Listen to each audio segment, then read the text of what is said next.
to my first in-gym programming series. I am so excited for this because you guys know I already did that dumbbell only programming. I loved every second of it. I think you guys did too. And I loved seeing the interaction on there. So I'm super excited to go into the gym and kind of do the same thing for you guys. The difference for this one is that I'm not going to be doing like a do it with me kind of a video. So hold on, let me take my gum out. I don't know what to do with it because I want to eat this later. Okay, I put it on a cup. Don't judge me. Back to our regular scheduled programming. Okay, so the difference in this program or YouTube series is that it is not going to be kind of that workout with me type video where you can actually be watching it while you're doing it and going through the exercises with me. This is going to be more of an informational YouTube series where you can see my form. I'll be talking to you guys about form, reps, etc. And then the actual programming is going to be on my website. So you can go there, download the actual PDF file of each of the exercises, print it off, write in there how many reps you're using, or I'm sorry, how much weight you're using, how many reps you're doing, etc., and go through it in that manner. So again, these videos are going to be more informational, more educational, instead of that 40 seconds of work while you're watching the video and I'm doing them. Okay, so any questions, obviously, put them in the comment section and I'll try and get back to them as best as I can. But today is going to be our first leg day, and I want to give you guys a heads up that obviously this programming is going to be kind of a generic version of what I would do in, say, like a one-on-one virtual programming. So for example, I have clients that do this exact programming, but they are doing different reps possibly. We're doing check-ins to know what kind of adjustments we need, and you know, things like that, doing weekly / daily check-ins. So because I'm not doing that with you guys, be very cautious and aware as you're going through this programming that one size fits all is not necessarily it's not necessarily a one-size-fits-all programming. So for example, if you go through this first week of this programming and you get to the end of it and you cannot walk, you probably should be taking down your weight, reps, sets, etc. If you get to the end of the week and you're like, wow, I really was not pushed during this, I feel like I didn't really get a lot out of it. Not necessarily that you're not so sore, but just that you didn't get a lot out of it. You don't really feel like you were challenged during it. Or maybe the workouts were only about 30 minutes rather than that 45 to an hour. Then we want to up the weights. We want to take a little bit more rest time. We want to possibly add in more sets and or reps of the exercises. So if you guys have any questions as far as that goes, please again message me in the comments or on my Instagram. Okay, so I think that's pretty much everything that I want to go through. Obviously, this is my first video that I've done as this kind of YouTube series, so I will be giving you guys more tidbits throughout the actual workouts and anything else that I kind of can think of that I'm not thinking of right now, because I'm sure that there are things that I'm not thinking of right now. But I'm so excited. I'm going to get into it. I'm going to go get my water filled up, and then we're going to head to the gym. All right, see you guys in there. All right, you guys already know the drill. I am starting on the Stairmaster for my warm-up. 5-minute Stairmaster or 5 minutes incline walk. That's gonna get your heart rate up, it's gonna get your muscles warm, and it's gonna get your joints loosened up. Here you're gonna see me start on my barbell back squats. Ideally, I want you guys to set up that barbell across your chest or across your back. That's a good way to kind of make sure that it's at the right height. That way you can step under it, you can squat under it, and then stand straight up. I don't want you guys to have to be on your tiptoes to get that barbell off of that squat rack. I'm doing 10 reps with just the barbell for a quick warm up. Here, I'm gonna start incorporating my core. I'm gonna start pushing that ground away with my hamstrings, with my glutes, and just getting that form down and loosened up before I put weight on it. 10 reps is good for me. racking it, see how I can squat right back under there. And then we're going into some hip mobility. So this is a little bit advanced. You will start to feel like your legs are getting a little bit tired because you're holding that squat the entire time. But this is a great hip mobility exercise to get those hips opened up and feel nice and loose and warm. I never used to do hip mobility until very recently, and it is a total game changer. I follow it up with body weight lateral lunges. I always feel like these are just super awesome for opening my hips, and honestly, they just give such a good stretch. So I am doing 5 each side, and then I will go back and do all of those one more time. So 10 more squats, 10 more hip mobility knee touches, and then 10 more total lunges.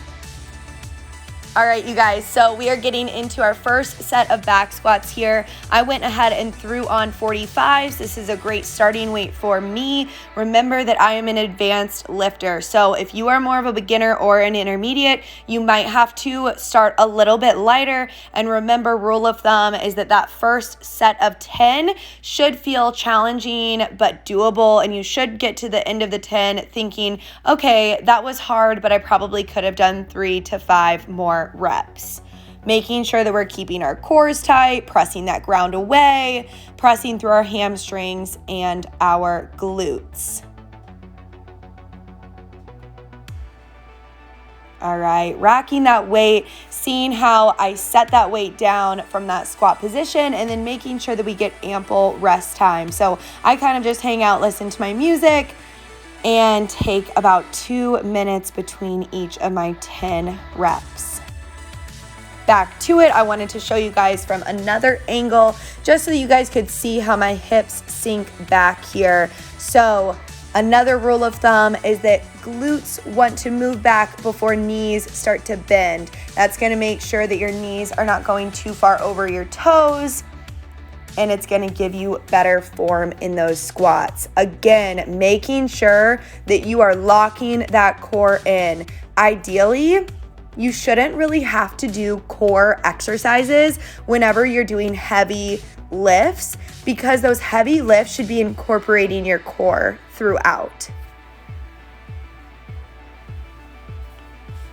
All right, re-racking, and actually, I am going to go up in weight here. So you're gonna see me putting some weights on, adding 10s on each side, making sure that I have those clamps on there, and then going back into my next set of 10.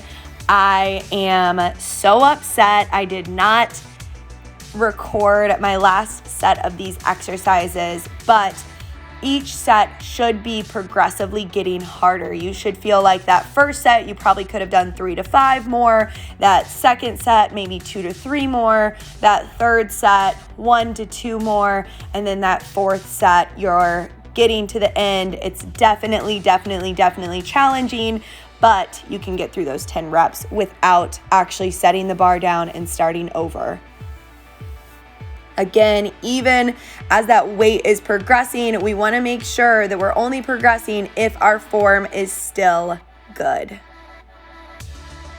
All right, going into our elevated reverse lunges, I'm taking the weight off and going down to 25s on each side. You definitely will be using less weight in this than you would have used on your back squat. I'm using one of the powerlifting weights, the 45-pound weight. It's only about 1.5 inches, 2 inches off of the ground.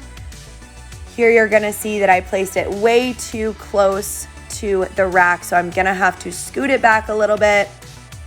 And then once again, get under that rack, have one foot up on that so you can safely step back. I like to center my foot that's going to be planted and then step back with that reverse lunge.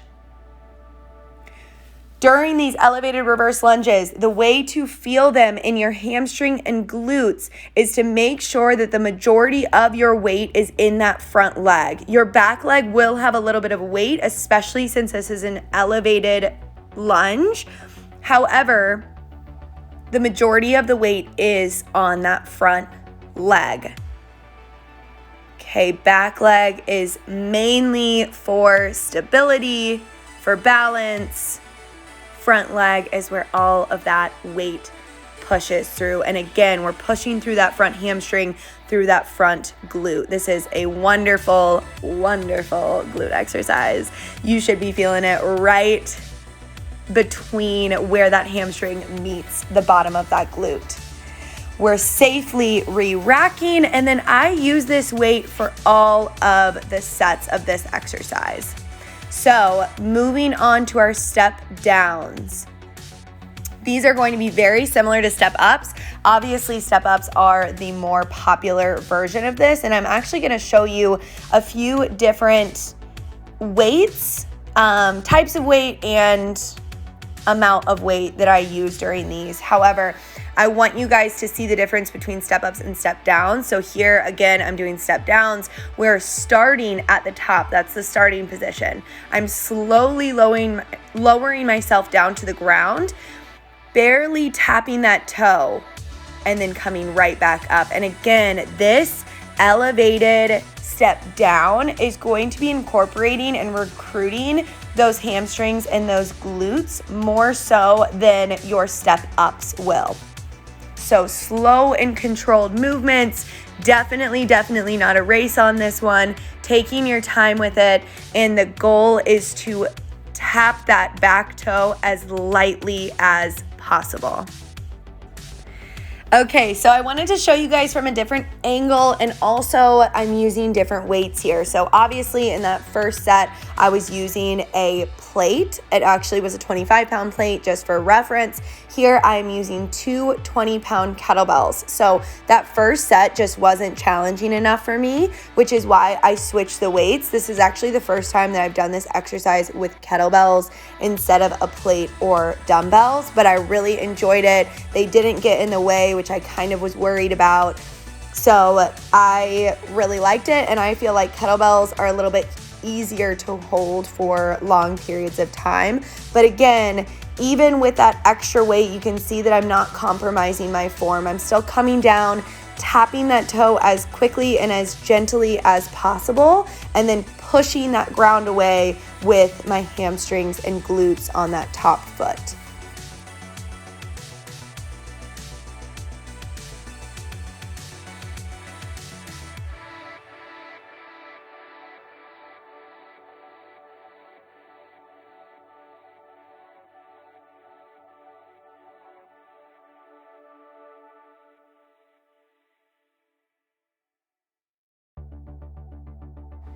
Okay, last but not least, this is my third and final set of these step downs, and I again went up in weight just a little bit. So this is a great example of in-set progressive overload. If you feel like you're not being challenged, I don't want you to wait until week 2 to go up in weight. Just go ahead and go up in weight. This first month is a great way to kind of get that foundation and figure out just how strong you are and just how much you can handle. So this is my last set. I'm using 30s on either side, and I'm definitely struggling to do it as gracefully as I was on the first 2, but we're still doing it with proper form. For reference, this box is about 20 to 24 inches. I think that this is a 20-inch box.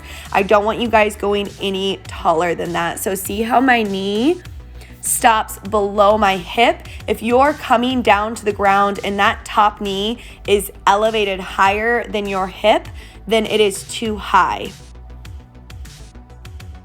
And your last couple reps should look something like this.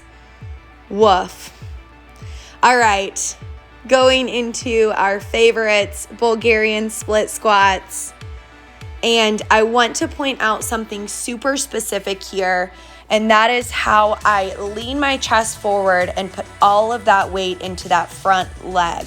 So notice the chest dropping, shoulders staying back, my core is still staying tight. We're putting all of that weight in that front leg, so much so that you might actually see that back toe lift off of the box because it is purely there for balance purposes. I'm not putting any of my weight in that back foot.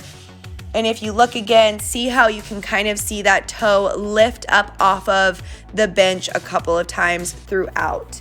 Make sure that you are pressing that ground away with only that front leg. And if you are wanting to use these for different purposes, for example, if you're using them for quads or for hamstrings, glutes, just change the way that you're pressing that ground away. So pressing it through the heel, through the middle of the foot, pressing away with that hamstring, or pressing away and squeezing through the quads. Final exercise of the day is our goblet squats. If you are using a heavy dumbbell, I want you guys to put it on an elevated surface, squat under it, and stand it up. Don't try to swing it up with your back. I want you guys bringing it down, elbows to middle of your thighs, keeping it high on your chest. And again, I'm doing this more as a burnout set, so I am using a 70-pound dumbbell and I'm going a little bit quicker, almost like a pulse, and I'm setting it right back down onto that bench. Pro tip, always use a bench for these. Ending our leg day with 10 minutes on the Stairmaster to really burn out the legs, get some cardio in, and you can tell I'm dead. Facing at a photo they've taken, space tree flying through the skies and petals happen.